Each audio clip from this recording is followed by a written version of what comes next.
Hey, welcome viewers to another episode of Base Camp, and for you that follow me at World at War, just a very quick intro, and what's going to happen in the next couple of months.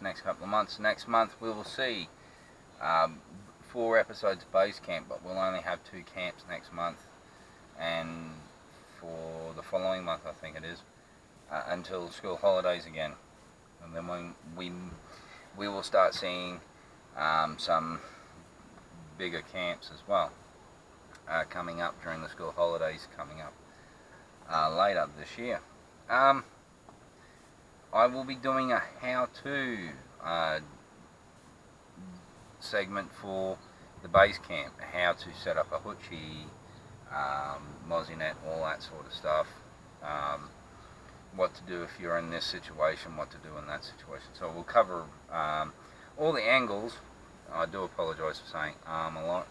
I improv. I don't write a script or anything. I've only just got a notepad with what I'm going to cover for each episode written on it, not in whole detail either. So I'll be doing that for World at War. I'll also be starting a basic introduction to, say, longsword, katana, and a few other swords. I'll be doing that probably once a month, and a how-to on this channel as well as World at War. It will be posted or connected to World at War, and parts and bits and pieces will be up on World at War on Facebook. I'll be looking at doing stuff like survival and that sort of stuff. So how one of the episodes next month will be like, what should you do or collect for survival, that sort of thing, and reasons why you would have that in a survival situation, that sort of thing. And I'll be incorporating that into base camp videos. We'll also see in the next couple of months me going to stores and that. This episode here has Ken Hall's Anzac Trading on it. So this is coming up. I'm more excited about the next adventure, which actually this is only 2 days away. It's not tomorrow, it's the next day. I go for a kayak adventure with one of my older sons. We're going south of the beach. So we're going to go further than where we've travelled via hiking, or at least to where we have hiked into. We'll go further with the kayaks. So we're travelling light as we can. You'll see that I'm going to be using a weird way of carrying water rather than jerry cans, and that I'm going to actually buy small bowls of water and strap that to the kayak and carry that as a water source, other than whatever we're carrying in our backpacks. We're trying to keep it very light, very simple, basic camping. If it doesn't need to be there, it's out of the pack. So that's coming up next issue, or next episode, is a 2-man kayak adventure. Now, we don't have the cameras to carry on both kayaks. That being said, we do have another camera, the DSL camera. I'm doing this on the new one. And what do you think of this guys? This will be posted up of World at War 2. What do you think of this camera? Anyway, so that's the quick introduction.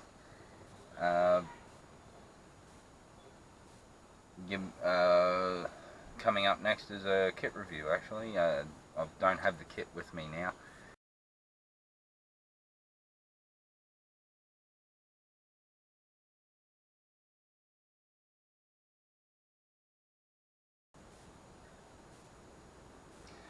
Alright campers, kit review, an update on the US Marine Jungle Hammock, or Recon Hammock, whatever. It has gone to hammock heaven, people. May it rest in pieces. my final thoughts on that piece of kit. Okay, well, I do get kit that I've always wanted to try, and I try it to its limits. This is a bit of kit that I never actually did anything harmful with, other than flip out of it once or twice. Actually, twice. But that's not what actually gave way. Other than a little bit of damage to the mozzie net, which was the first time I flipped out of it. The second time I flipped out of it was actually the same day that it tore. But the whole arse end had a piece of canvas with another piece of canvas sewn to it like that, and you had the loops which the ropes hung off of that. Now what's happened is that stitching's made that sheet of canvas weak. That's what I'm putting it down to, other than a machine might have lightly lined that canvas and lightly cut that canvas. But yeah, just one end complete.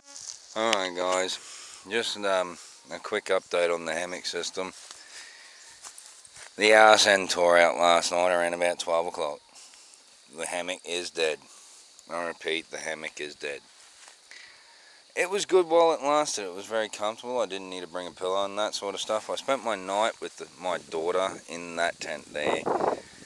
They're $20 tents from Coles. If the wind's like this, that's fine, but last night the winds died down. I mean, it was as muggy as anything in there. I slept on top of my fart sack, and yeah, what can I say, they're a bit steamy when it's hot, these tents. The flaps were up and everything, but there was just no wind last night. But anyway, yeah. So I slept in one of those, so I recommend them for people that want a cheap tent, not Clark Kent, tent. Sorry guys, I'm still trying to wake up. Anyway, yeah, I'm going to try a double D hammock. I was just getting used to using that hammock. I think that's why that happened. I was getting a bit too cocky, sort of thing. But anyway, I will go and have a hot brew and yeah, and wake up a bit more. Ciao. And completely, it didn't tear. It was like it was cut with a knife at 12 o'clock at night, and I was awake when it happened. I heard the tear, and I sort of jumped to this, like I was actually getting out to go for a pee. I heard the first little bit of a sort of noise. I unzipped and jumped out, and by the time I got back, the whole arse end had been ripped out. So, well, it was all ripped out. Now, this is not how it was stored. This was no ill treatment on my behalf. This was just something that happened. Would I buy another one? No. Maybe a friend of mine who suggested he knows a person that works with canvas. Maybe I should sit down with them. That's what I was thinking more of doing. I was going to try one other hammock prior to doing that, which was be the double D hammock with the mozzie net built in. Unfortunately, that doesn't come with the top sun or water shelter, whatever, part. But it will hold me, not just the weight and all that sort of stuff. These were rated, it said it was rated to 120 kilos. I'm 84 kilos something. I weigh myself before and after every trip to make sure I'm not losing too much weight doing the trips. Anyway, it didn't hold my weight very well, so there's one downfall. So it's not really weighted. I wouldn't recommend it if you're heavier than me. Definitely not. The canvas needs to be a bit wider, and the original ones actually had like a little bit of a sag to them, if you know what I mean, depth to them. So you actually sat in them or laid in them, and they sort of cradled you. So even if you had it tight and that, if you rolled over, you wouldn't roll onto the mozzie net. There's been a couple of times there I found myself on the mozzie net, and didn't tear the mozzie net or anything. So they are durable. It's just, this was, I reckon, just a freak of nature, a product default, not a defect. Sorry, not default. Just a 1 out of a million sort of defect. I like that word, default. Yeah. So my final thoughts were, it was brilliant. It was when it worked. It just spectacularly failed. So yeah, it was what it was. I actually enjoyed using it. Would I buy another one? No. It was like I said, with that little bit of extra material and having depth, you'd be able to sleep in it a little bit more comfortably, and it'd be a bit more stable, so you wouldn't flip the bloody thing all the time. So that's my final recommendations there. I did try it without the sticks and that through the things, in order to see if that would fix that problem. I only used it 4 or 5 times all up, and there was one time there I set it up in the back here, and I used it and I had it with no sticks in that, and it actually hugged me a little bit better, but it was more unstable without the sticks than with the sticks. The sticks sort of spreaded it out, so it was sort of stable that way. Yes, you could flip it, but it was still, weight distribution was what kept you balanced. So yeah, like I said, so coming up in the next couple of months, I'm going to try and get the Double D hammock at the same, or around the same price. It's actually $8 cheaper than the US Marine one, so it's at $93 something. The US Marine Recon one was 101, I think 99 or something. So I'll try and get one of those in the next month or so and start trialing one of them and tell you my thoughts. Would I try hammock camping? Again, definitely. Like you just heard, I'm buying another one. Is there any pitfalls?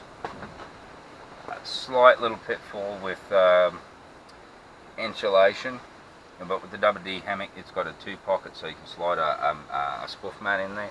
So I'm going to do that with that. With the US Marine Recon one, it wasn't wide enough for my spoof mat to sit in there and for me to zip the zipper up. That's why I never used it that way. So there was no insulation. So on a hot dark night, when you've got your fart sack completely open, or you've got an issued fart sack that's got no zipper on it, sleeping bag, sorry, you would find yourself having that lying next to you, sort of thing, going to sleep. You're nice and comfortable, but after an hour or so of the wind rushing underneath the canvas, you did feel the cold here a bit, or on the back or whatever, just like any other hammock. So be aware of that. Insulate, I would suggest just using a spoof mat up here in North Queensland. There is no need for an underdooner. Is it an underdooner? I think they're called underquilts. Underquilt, that's it, underquilt, not an underdooner. Dooner is what we call quilts here in Australia. So it's something, it's a doonery looking thing that sits on the outside of the hammock, which keeps that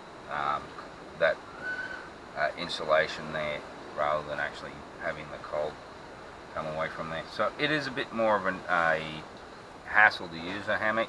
No, not really. I find them very easy to set up, and that, as you've seen in episode 2, the Kayak Adventure. I will be back to get another one, and I'm going to leave that short because I'm still gas bagging. I'm trying not to at the moment. So coming up next is part 1 of the camp, and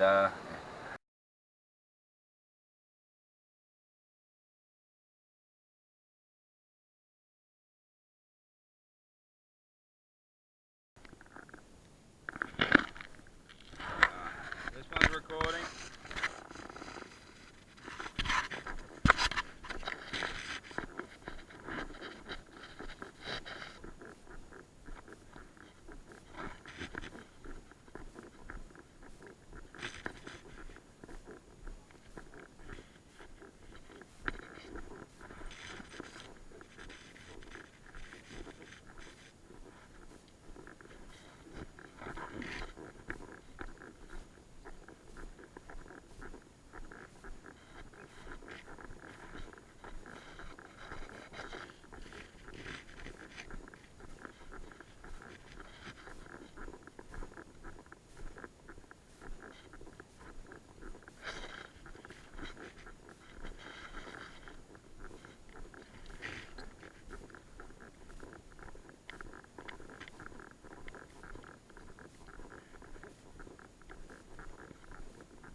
Don't forget Tom. Alright, we'll stop off over here. Yeah.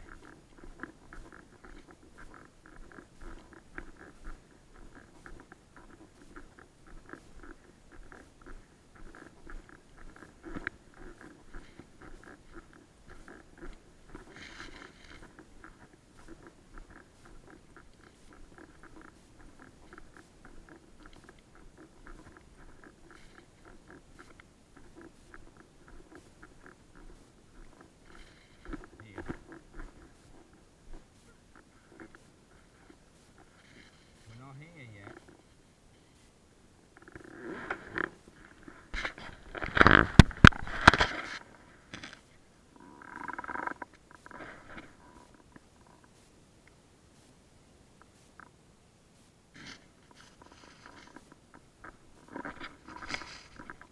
Hold on. Okay. No, this way. We just slowed down so you could catch up. Up it. Middle.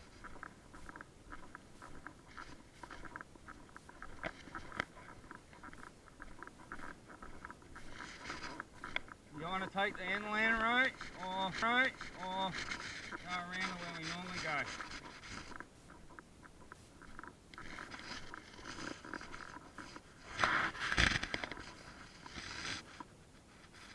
You want to take the inland route and work ourselves back to the coast? Alright, then we'll do that. Follow me, Tom. It's a bit softer this way.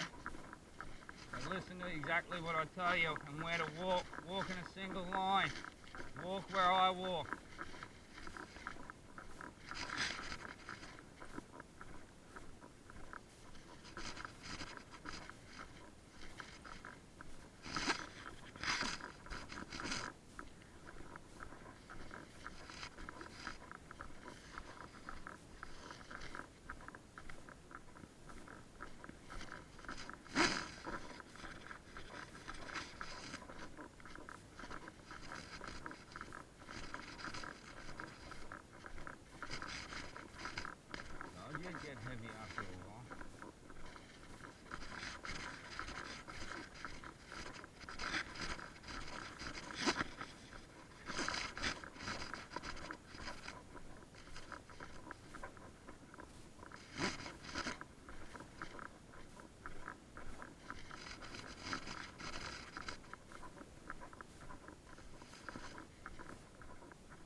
Tom, buddy.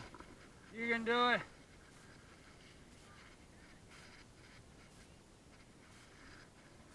Watch where you're going me. That was pointed at the ground one time. Alright. Just a little bit further, Tom. We should be right where I want to be.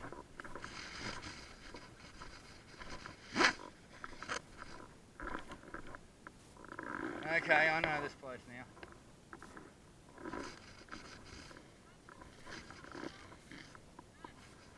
We go that way, we go straight to Pops. Pops will be just over there. You want to camp in here? Yeah? Or do you want to camp a little closer to Pops? A little closer, alright, come on. Just a little bit further, Tom, just up and over here. Yeah, well, we got shade over there, which was the secondary position I wanted to go to today. See, Pops will be just over there.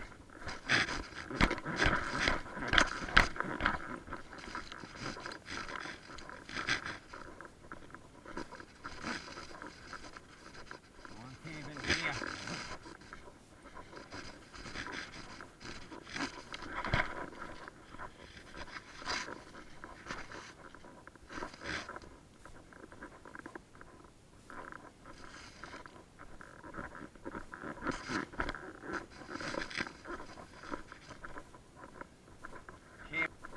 Camping here.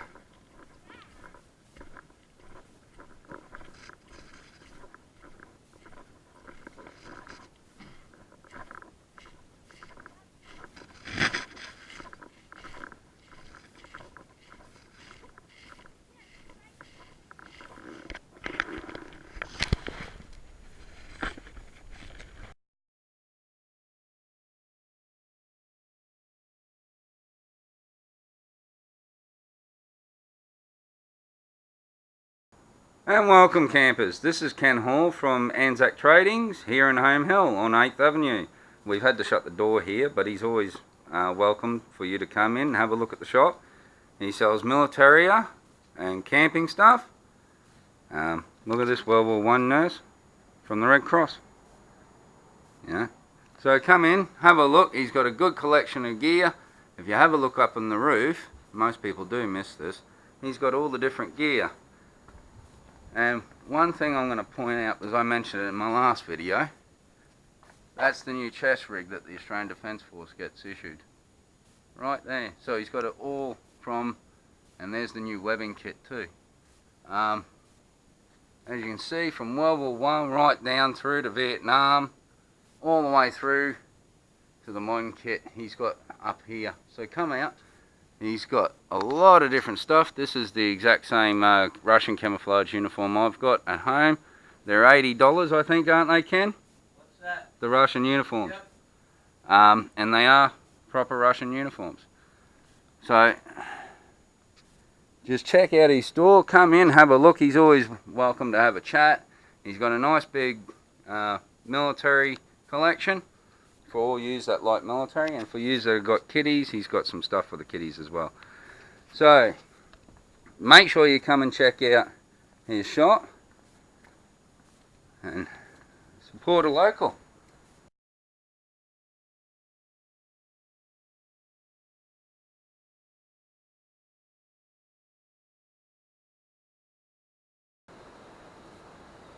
Alright, welcome back. Now, in this next segment of the video, you're going to see us kayaking a little. We took a kayak down, Pops took it down on the Suzuki Sierra, his old Suzuki Sierra, and we used it in that, and I got the kids to lift them and carry it up and down the sand and that a bit, just to see what they thought about portaging. There's that board again. In the next episode, I'll be wearing these. So this is a bit of a kit introduction as well as part 2 of the video for the camp. These are some water shoes. I'm going to be wearing them in the next adventure. They've already been used. They were brand new, and the day they came here via mail, I put them on and wore them in in the rain. That's another reason why I'm in the corner here. All that's wet and sloppy. Enjoy yourself watching part 2. Okay, now this is Pork Chop. He's trying to paddle on the sand. Now there's a bit of water there. I'll give him a hand. I'll give him a hand. Oh, he's so heavy. Bye bye, bon voyage. HMS Pork Chop.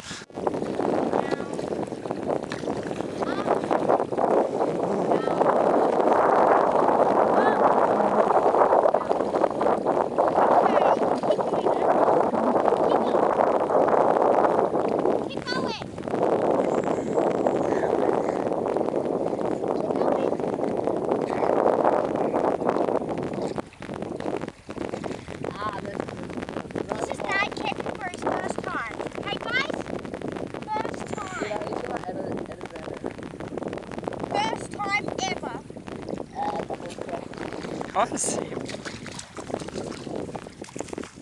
He's so tiny on this thing.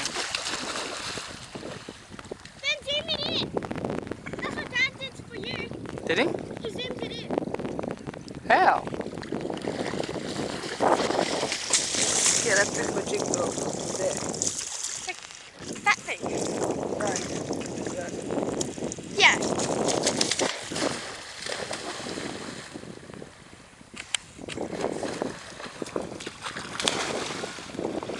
Huh?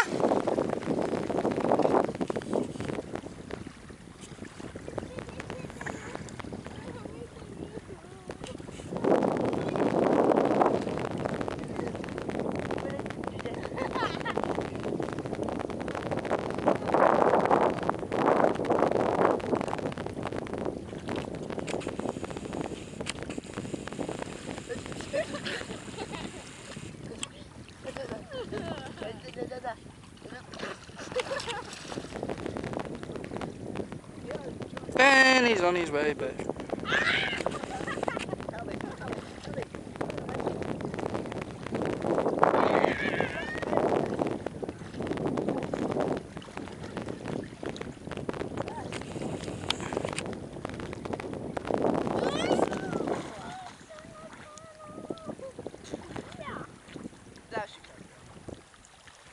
This is Dad in his canoe for the 15th time.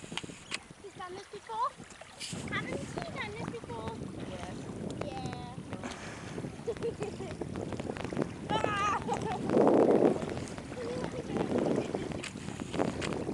You have to let me do it.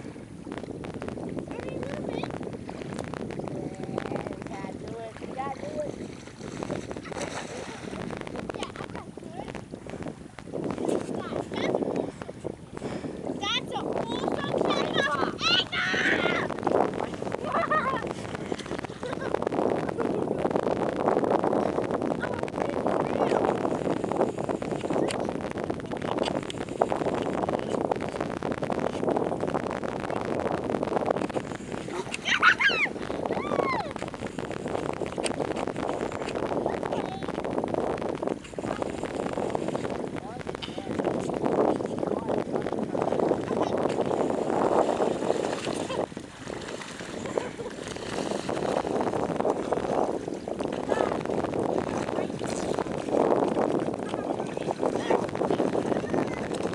Start recording? Dad? Keep recording?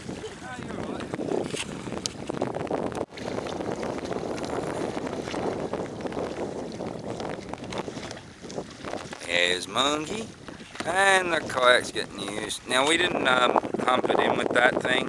Pops put it on his little Suzuki and brought it in. But I did go over that way and check out for another kayak adventure in the next couple of months. So there's an area down that way where we can camp, and we only can reach via kayak. I went that away last time and didn't get halfway near as much as what we've done with a car. There's Pork Chop, Monkey. Tom's up with Pops getting ready to go fishing, and these guys are having a bit of play with the kayak, and we're doing a bit of videos. Just videoing people mucking around with kayaks. If you're getting dizzy because she's spinning around and around and around, I do apologise. And I'll put it like that so you don't get vertigo.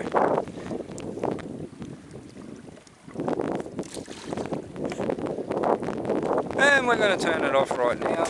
That's enough video footage of it and Dodo Bum.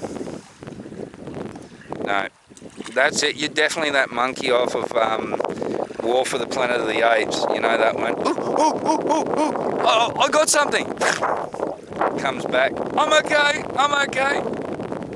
Monkey, you're losing my hat. It's going with the current. And again, yet again, Monkey, the fervent camper he is, has left his hat at home. I'm gonna find it, thank you. Dun dun dun. The plot thickens. And we'll just turn.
Yeah, you packed it. It's in there. We'll have a quick look around once everyone's up with their packs. There's the shovel carrier and the shovel.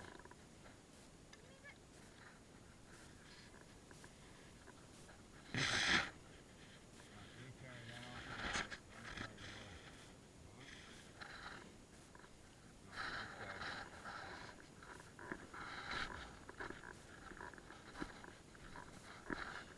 When it, don't worry about the footage, pork chop.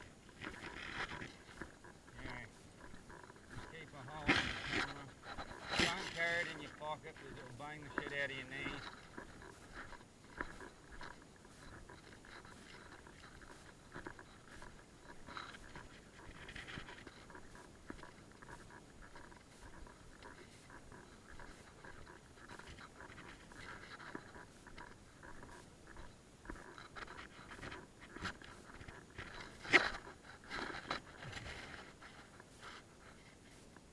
You're passing me straw.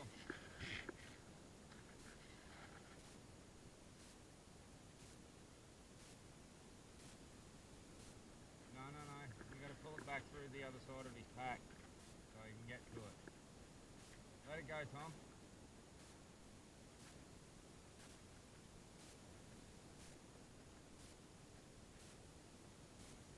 Try and unclip it. Give him a drink out of yours.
Catch up.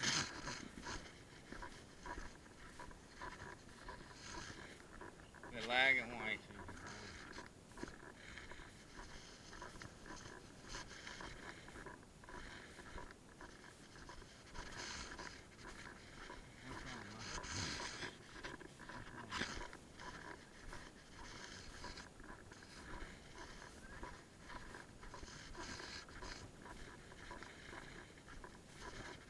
I've got a pack for you on the way.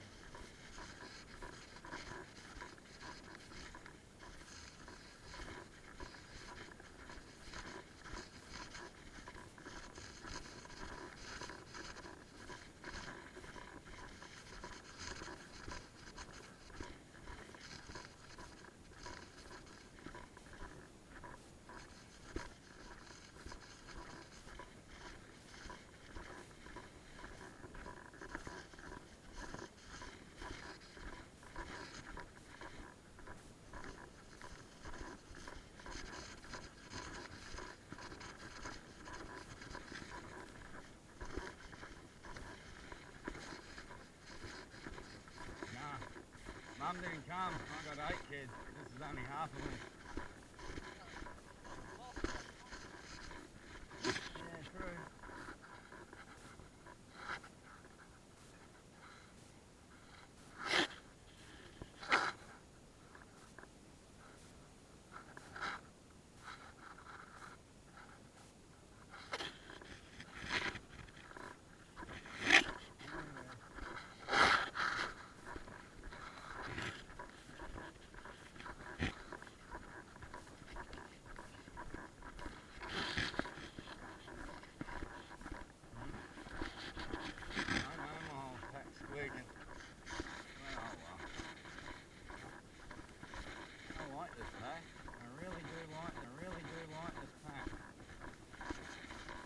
Biggest pack, bulky one. It's the bulkiest one I own, but the camp down here, the best pack. The only problem is it weighs a ton when it's fully loaded.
Okay, now that that adventure's going and the next adventure's coming, or gone and coming, that's actually what I should have said actually.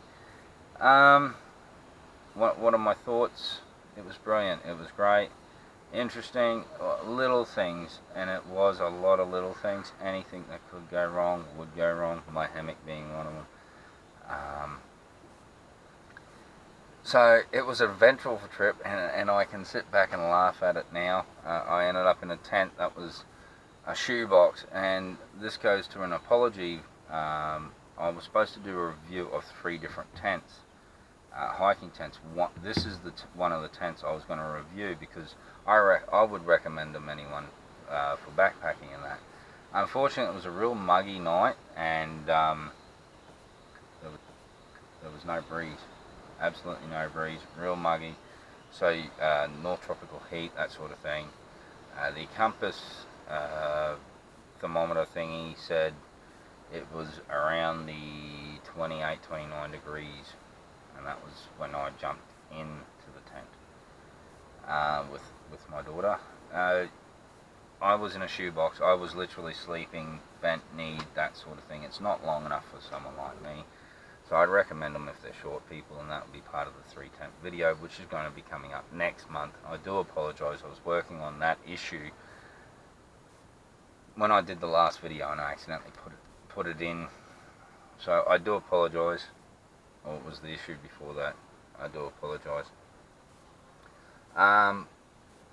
Anyway, yeah, so it's a good tent, but it is a very hot tent, so you'd have to use it in a breezy area, which will be covered a lot more in the video for them. So yeah, it was an all in all good trip. Like I said, anything that could go wrong, and little niggly, piggly things did go wrong. Pops came in, dropped the kayak, well, didn't drop the kayak off, goes to drop the kayak off and unpack everything, and he's forgotten something, so he takes off and goes back and gets whatever he had to go and get, and then comes back. By this time we had already hiked in and everything, so it was eventful, but yeah, it was a very memorable trip.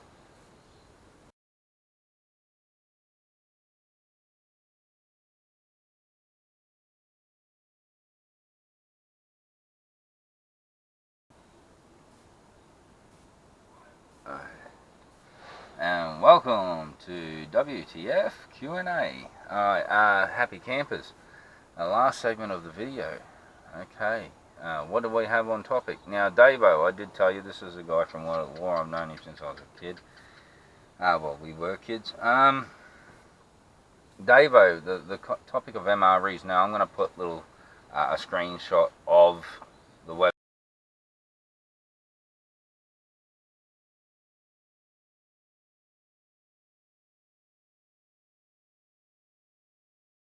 the kit bag, showing you that you can buy these heaters from them.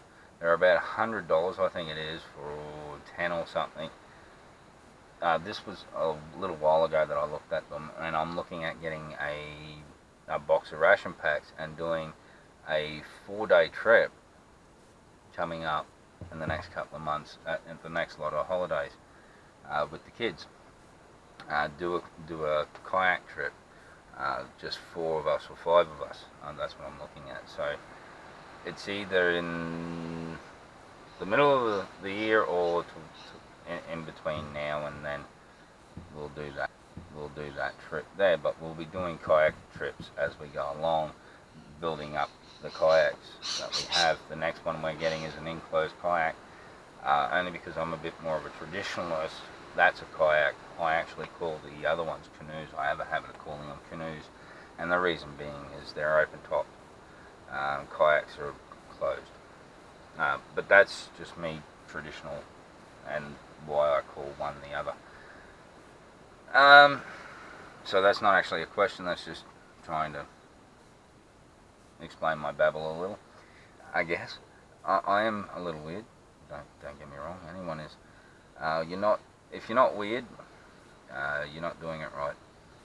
I do reckon that. You're not living life to its fullest if you're not a little bit of weird. But anyway, so Q&A, the MREs, I'm going to try them. These are the same, the kit bag gets these from the same company that make them for the Australian Defence Force and the New Zealand.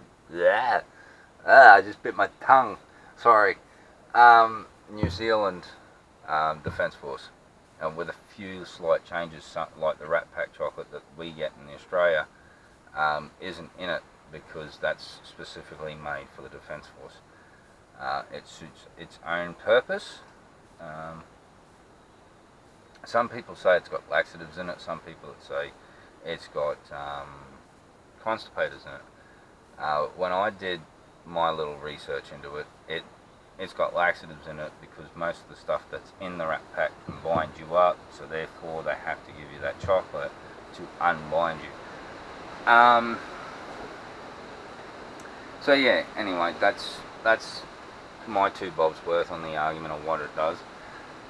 Anyway, so are they worth it? The price you can get, I think, is 4 for 160. Now, I'm going to try 2 types of MREs coming up on World at War as well as Base Camp Bravo, and it will be a bucket of freeze-dried meals versus a box of MREs. They're around the same price, but do you really get more in the freeze-dried stuff, being there's more meals? Because remember, you don't get any condiments, you don't get chocolates, anything else, it's just all the meals. It's breakfast, lunch and tea. I think there's 30 all up, 10 of each, or is it 38 or 36? There's 12 of each or something like that. Breakfast, lunch and dinner. And that's that backcountry cuisine, I do believe the company's called. So I'm going to be trying all those. With my ultralight stuff, I like carrying freeze-dried stuff. At the moment, I'm doing a lot of camping at the beach. I'm not going to the other places where we'll be going for the summer, for most of this year and next year, the adventures that we share. We've got other places we do go as well, or we are going. So you'll see rock climbing, abseiling, all that sort of stuff. I'm starting to get back into that again after about 10 years of not doing it. Taking my older boys up into the mountains to do some rock climbing and abseiling and that. I used to love doing it as a teenager, as Dave will tell you. But in all honesty, I've eaten a lot of different Rat Packs. Like I've eaten Australian, I've eaten American, I've eaten British, that sort of stuff. But I will be doing specials. We were going to start off this year with doing an Australian special, seeing as it's Australia Day. That might be coming up in the next adventure. I just gave it away, didn't I? I will be pretty much in full Australian gear, using just Australian equipment, if I can use Australian equipment. So, we'll see. No. Actually, no, I'm going to be testing a pack out, so no, I haven't given it away, so. Me tormenting people. So, in all honesty, the MREs, though, will come into it. We will be doing an Australian Day special next month, and it will have a lot of the Australian kit that I own. For people that don't know, I do reenacting and that as well. I'm starting to get back into the World War II stuff, and my Australian military collection will have World War II, Vietnam, and more modern stuff as well from the 80s, 90s, and 2000s, which I've got all the 90s, 2000 stuff already. A lot of it my own kit that I had already. So MREs will be a big thing. You guys have seen the Australian special at World at War, so you know I've definitely had an Australian Rat Pack. So it goes to say that, hey, I've already had the Australian Rat Pack. I've been in the military. I've already had the Australian Rat Pack. I know what the Australian Rat Pack is. So what I'm more interested in doing, if I do an Australian MRE special, it would be going back and doing a World War II one. You know, the old tin of bully beef, that sort of stuff, in World War II gear, and going camping in the World War II military specials. Quickly rounding this one up, looking at doing military specials where, like, when I'm in the Russian gear, go camping in the Russian gear and use Russian MREs, that sort of thing. So yeah, I will be doing that sort of thing with the MREs and trialing it out, so you guys see offhand, you know, this guy here, he's just grabbed a Rat Pack, used it in front of you. You know, it's not a trick photography or anything, it does work out in the field. So that's rounding that one up. Now, on the same topic, because of the MRE's heater, the stove's exploding thing. Yes, some of the older ones, there was a French company that made them, and you had a thing that clicked onto the bottle, and you screwed the other one down. It had a spike that punched the tin, and it had a rubber ring that sealed the puncture wound of the tin to the stovetop. I've seen one of them explode. What had actually happened is a lot of people lose that rubber ring, go down, and it didn't seal. It leaked out as he lit the thing. And it shot off and whizzed. It scared the hell out of him. He had no eyebrows and that for a little while. I've seen video footage during training videos, that sort of stuff, of exploding stoves due to malfunctions. A lot of people think you buy a stove, you use it, you throw it away in your kit somewhere, and then you pick it up, use it again. Check that road ring. You can replace them with mechanical engineering O-rings, but you've got to make sure that the temperature range is right, so it's not going to stuff it in cold, because the condensation on the tins on a real cold night will freeze due to the tin being frosting and that sort of stuff. So it's got to be cold elements as well as the hot elements, as well as every other thing like pressure rated and all that sort of stuff. So, but you can buy the stove parts individually and that sort of stuff, and well, last time I looked you could. So anyway, stoves, yeah, they do explode, but each one has pros and cons. Hexamine stoves tend to burn down the bottom as well, which means you need to clear the area and put it in a safe environment in order for it to actually not burn the countryside down, I guess. But you know, stoves are stoves.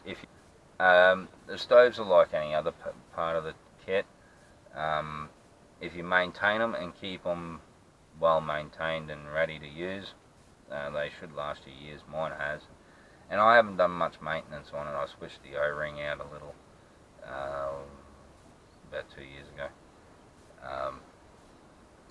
So yeah, they do explode. But each system has its pros and cons, and that's what I'm going to be looking at eventually in one of the episodes, later episodes of Base Camp Bravo.